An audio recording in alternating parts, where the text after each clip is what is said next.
Thank you very much, ladies and gentlemen. This is Deep Talk, a podcast which is dealing with politics. We have our first invitee, Mr. Mthwalo Mkutswana, the ward councillor for 97 here in Khayelitsha. Mr. Mkutswana, how are you today? No, I'm fine. My name is Councillor Mthwalo Mkutswana. I'm the ward councillor of Ward 97. It is part of Mandela Park, Pumleni, Graceland, down to and part of Pagamis. Yes. All right. I think maybe you been elected. When were you elected to be? I was elected 2006. 2006. All right. The first question which we firstly need to ask you maybe, can you tell us where you coming from? How did you grow up and all that stuff? And how did you find yourself in politics? No, thank you very much. Firstly, I'm coming from Middleburg, Cape. Then I come Cape Town, I think it was 1987. So then I was very involved with sport. I was having my own club, so-called Silver City. And I was playing that team as a goalkeeper also. I was a striker and backline. So then as times goes, then I was elected as the association president. I was elected as a Khayelitsha president. That time it was Kanyis. So I was a president for more than 8 times in that association. And at that time I managed to bring sponsors like Miss Castle, Castelaga and other sponsors. So then, meanwhile, I was busy with sport. Community of town, they call me, but they want to use me to political life. Then I never take lightly because I was always very busy in sport, and then now when I come to politics, then it was something else. But then I managed to be part of down to leadership as a chairperson of ANC. It was 2005, 2006. The community of Tantu said no, they want me to be a councillor. But before that time, I was a president. I was a chairperson of SANCO in Western Cape. So I was leading all the Western Cape regions. So then, 2006, then I was elected as a councillor. So 2006, the 5 years. Then 2011, again people they elected me. Then 2016, it's where I was elected and I win the race. But unfortunately, because of ANC politics, they moved my name out and they put a new man, also called me. But then I never worried. Then I was very busy with my things. Again, when close to 2021, community, they come back to me to say, no, listen, come back. We can see you are not around. So then I was elected again 2021 as a councillor until today now. Thank you very much, Mr. Mkutswana. Since you've been elected like in this term, what things can you be proud of? In this term, because you know, when I entered this term as a councillor, because I was already having a project which was in a pipeline, like the issue of housing. As you see next to this area, there's a piece of land and down next close to the stadium where we are going to build houses. The infrastructure is already there. You can see there's roads and all that stuff. Now we're waiting for the city of Cape Town just to give us go ahead after the rezoning, then we can build houses for the community of Ward 97. And also we do have things like if you go to the stadium, because this thing of sport is always a thing to me. We got a nice pic there, pitch of stay in Mandela Park Stadium. Very beautiful one. Okay. And that one I did this year also. Okay. And as I speak now, I'm busy with the turf where people are running, and also the grandstand of the Stadium of Mandela Park. Here, next to the hospital here, KDH, if you see the building next to KDH, that building, that new building is for the sick people. Those are not writing in terms of, they call Gamasai, Makeza, like in those injectors. I got a new building which I built, is going to be handed over by August. Then, if you check in front of the hospital, that new building there, that big building, I renovated all those buildings inside. Okay. It's for government departments. If you go to Home Affairs, in front of Home Affairs is social development. We built that new structure of social development. I'm talking about this term alone. So now, if you check now, the project are on now, we're busy with in the Khayelitsha Mall. If you see the Khayelitsha Mall, we're busy now renovating the Khayelitsha Mall. We're trying to beautify the Khayelitsha Mall as a standard mall. So if you check around, you see fencing around the mall. We are going to build a new ShopRite and a new mall. Yes, I'm sure that one will happen after me. Then, if you check around, you see informal settlements. Okay. In those informal settlements, they took time before they get services. I make sure that they got toilets, they got water, but they got container toilets, which are not flushing toilets. Okay. Only one area which is having flushing toilets is the one next to Home Affairs. But the rest, not all of them, they do have the service because of we are starting to get the service from the city of Cape Town. Okay. So whatever we have, we make sure that we cover some of them. But if I can tell you, most of them, they do have water and container toilets. All right. We see that this project, which is, according to my research, that the project which is being done here for the houses, it has just stopped. And maybe can you give us, with your confidence, what is really the problem? The issue here in this project is that if you check, they managed to make all the roads and all that stuff, and they plant all pipes infrastructure. But later, when they're going to start building, they notice that this land doesn't belong to the city. This land still belongs to public works. Now the issue here, when we discuss with the mayor and the city of Cape Town Human Settlement, it was a simple thing to say, they are going to talk to the public works to just give a toning of whatever they call for making sure that the project can go along. But as you know, that the politics of the Western Cape have always had a problem. We're supposed to have hand over the housing long ago. So I'm saying we are having such problem regarding to this, but we're still waiting for a response from the city. All right. Like, let alone that project which has just halted.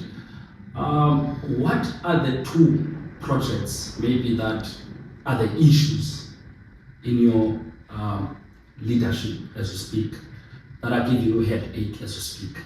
There's only two, if I can tell you the truth, is the one of the informal settlement. If you go to Spa, you'll see these next to the stadium, closer to the stadium, there's the informal settlements there. Those informal settlements, that piece of land is supposed to be Maham.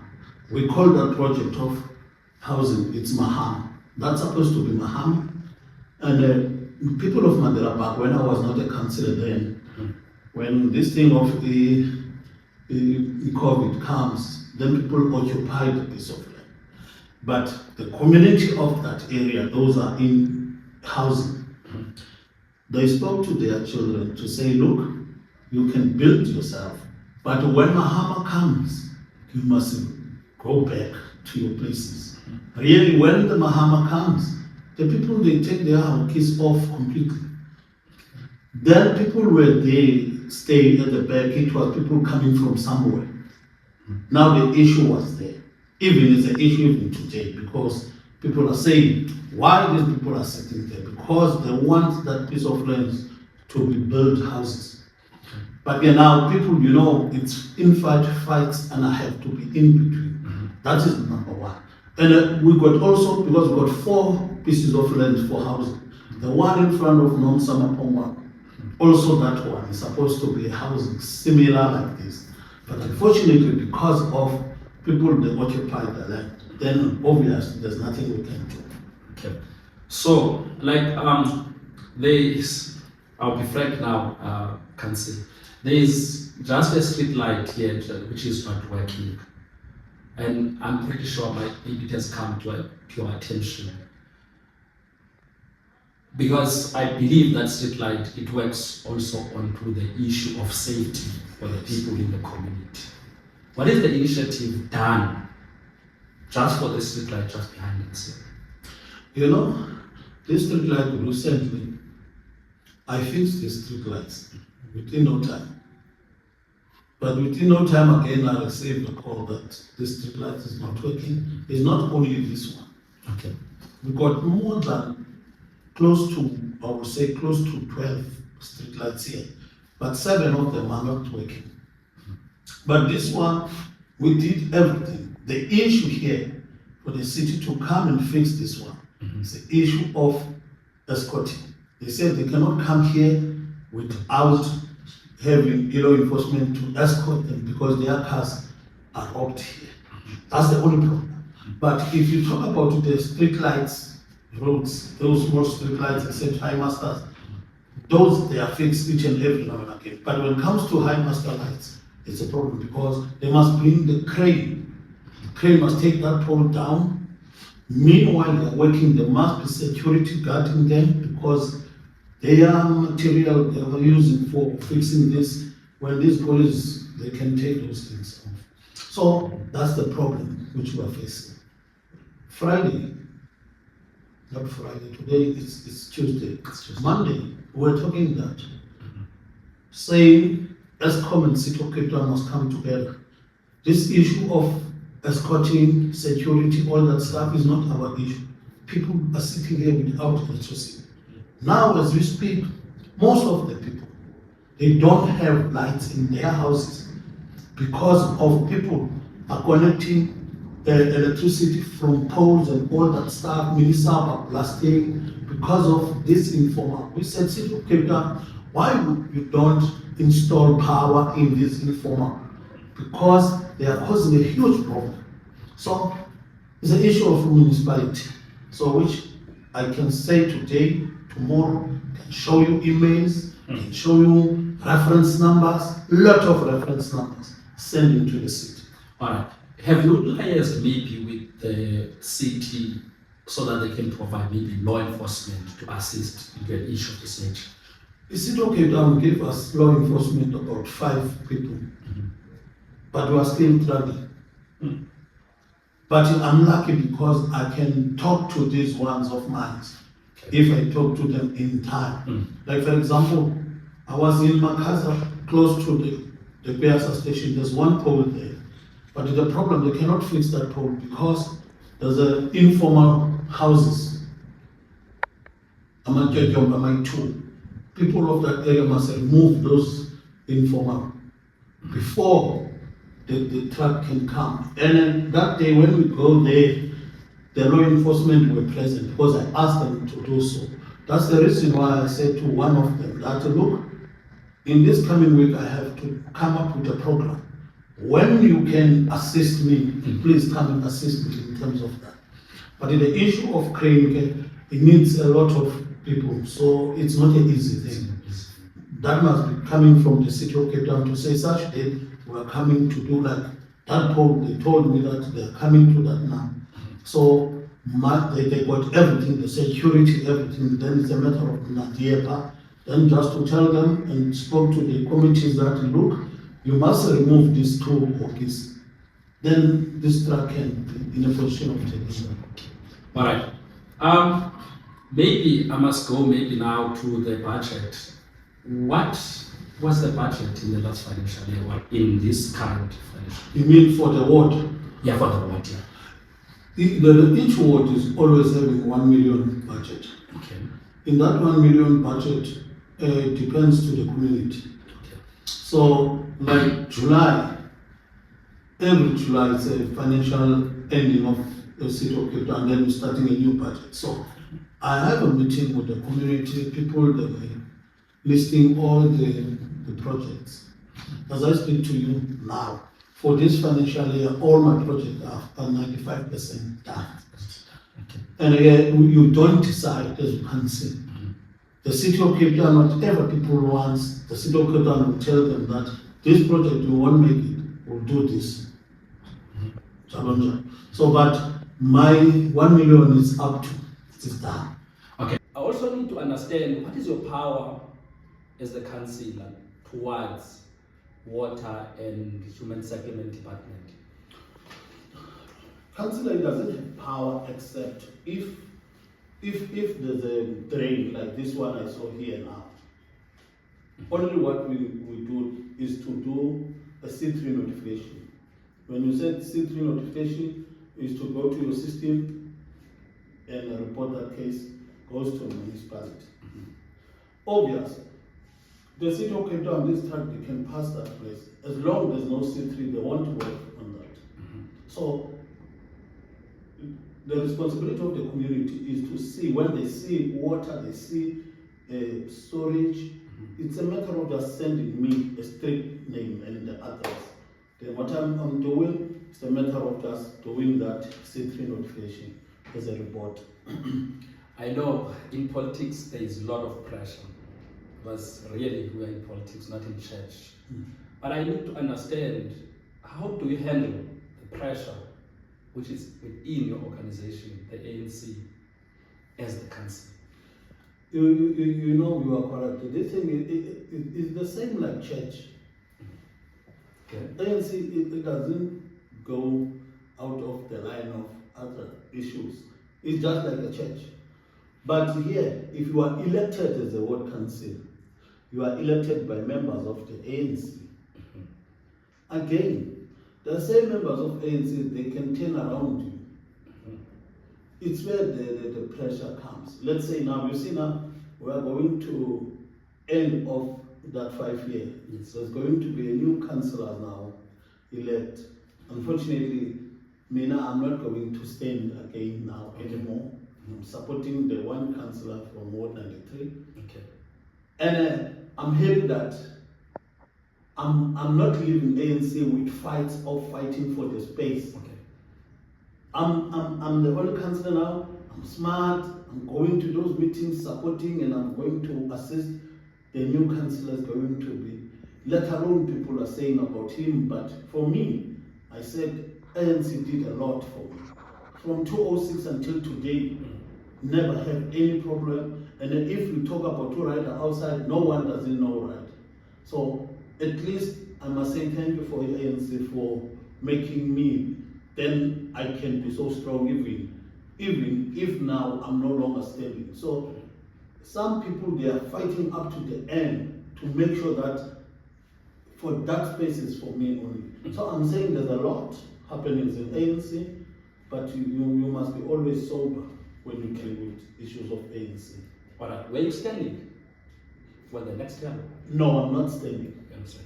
I'm not standing now. That's why I'm saying I'm supporting the councillor, because the demarcation moved me to SST, Greenpoint, and all that stuff. So I'm supporting that gentleman, which is it was a councillor of that area. So I'm not standing now. All right. And then, as the councillor, what makes you not to sleep at night? You know, Mena as a councillor, I always saying, I would love if I can have any answer if people are coming to me for something. I'll make an example.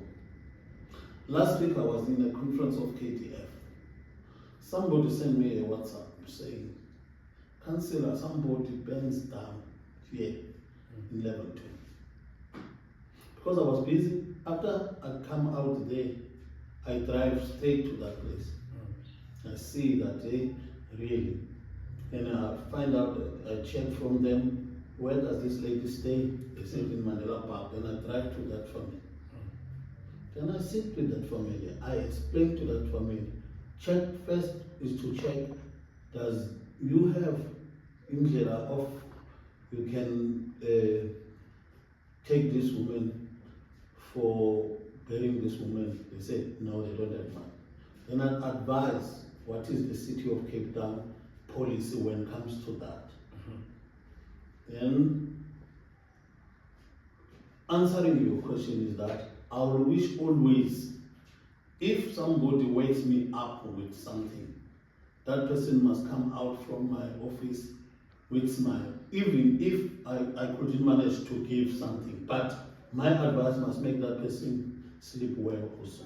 So I'm saying I try, but I know you will be not always 100% as a human being. Yes. And then your attitude to the fact that, what do you think that the residents have to do in making sure that things happen in an accordance with in the world? You see, one, the residents must support the programs of council. Also, the council must tell the community that which areas people must not cross. Because here we are having a lot of problems. Sometimes we build this, I make example of something which you know. Here is the park, here, in Tamaro, next to Dada's place. That park was a very beautiful park. But look how is that park now? Because the same residents, tomorrow they're going to need some developments. But you look what they're doing with their developments. So people must learn to know that if you're going to damage or you break what you have, tomorrow we're going to need that again. But it's a matter of education to our community. But what can we do? People, they don't want to listen. Right. And then there is an impact that is being played by the people of Mandela Park, which is to assist onto neighborhood watch. We've seen them and they try to make sure that safety is looked after. What have you done to make sure that these people, at least, they are compensated for what they are doing? We know that they are unemployed, and now we also need to understand maybe if there is something that you do for them, or you try to make sure that they get at least. You know, the neighborhood watch, I will start with these people of this area. They are the first people coming to me to say, Councillor, we want to have a neighborhood watch. Then I said, yeah, support that. Then I make arrangement with the police station. I bring somebody here to make sure that they train these people how to do things, how they must patrol and all that stuff.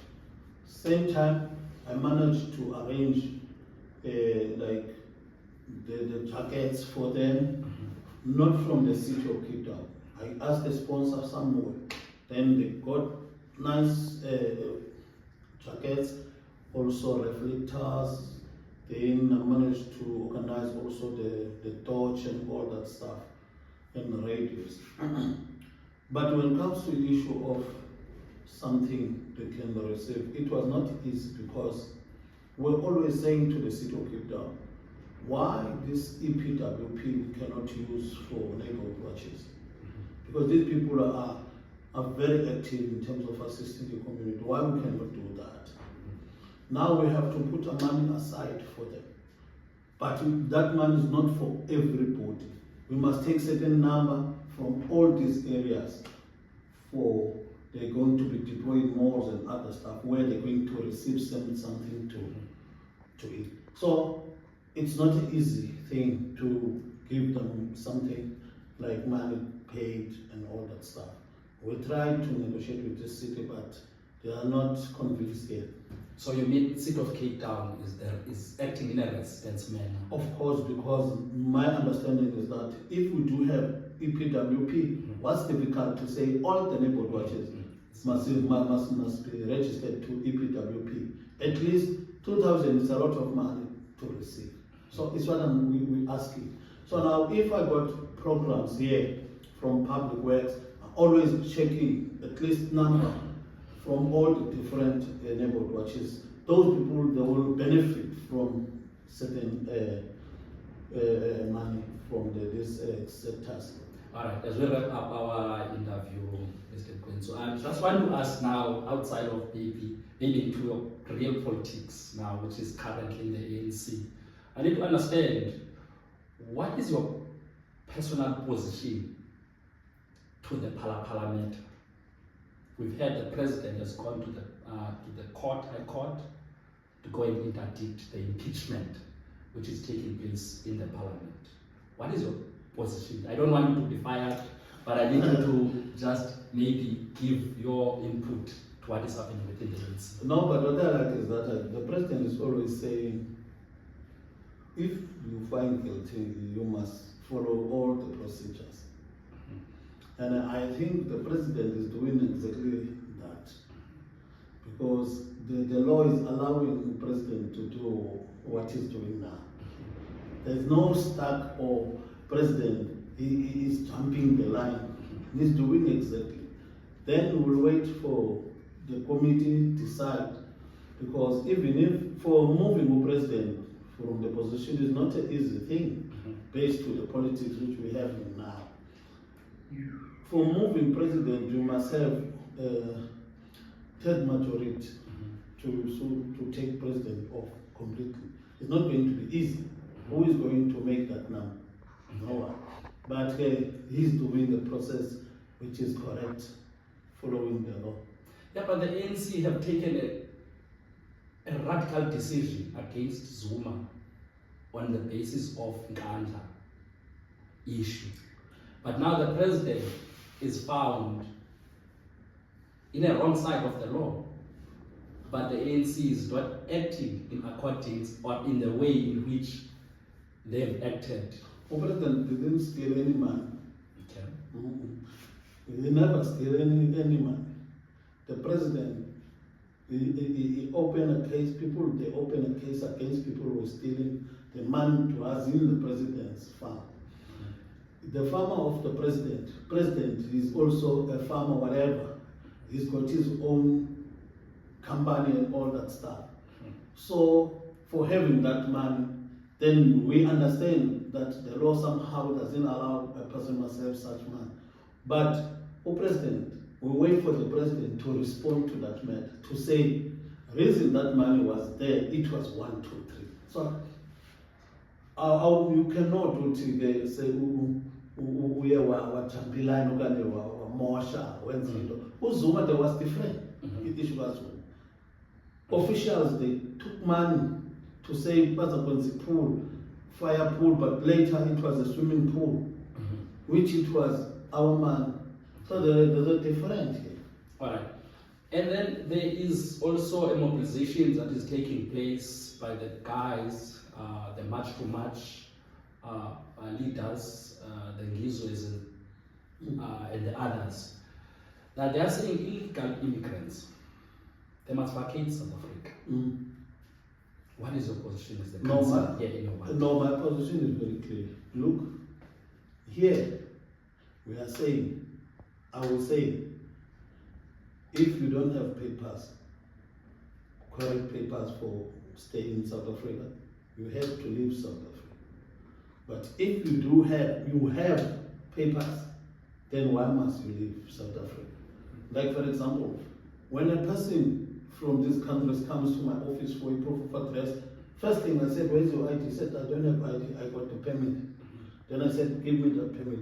First thing I checked, expired date. But if this has been expired long ago, then I said I cannot do any paperwork for you because you are out of line.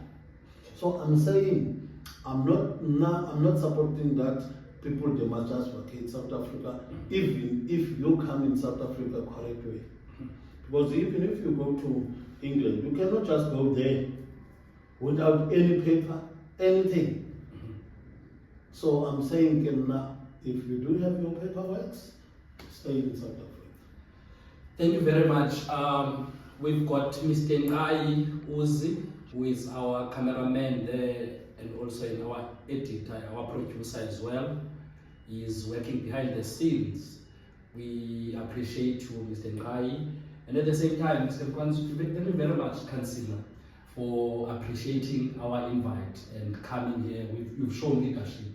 We are hoping you for the best, as you are saying that you are not standing in the next coming election. Thank you very much. No, thank you very much also for calling me on a very busy time. But thank you very much. And as long I'm still councillor up to November, I will always support you for whatever you need support from me. Hoping that you will send me the clip, then I know I see in YouTube and TikToks. Thank you very much. Thank you very much.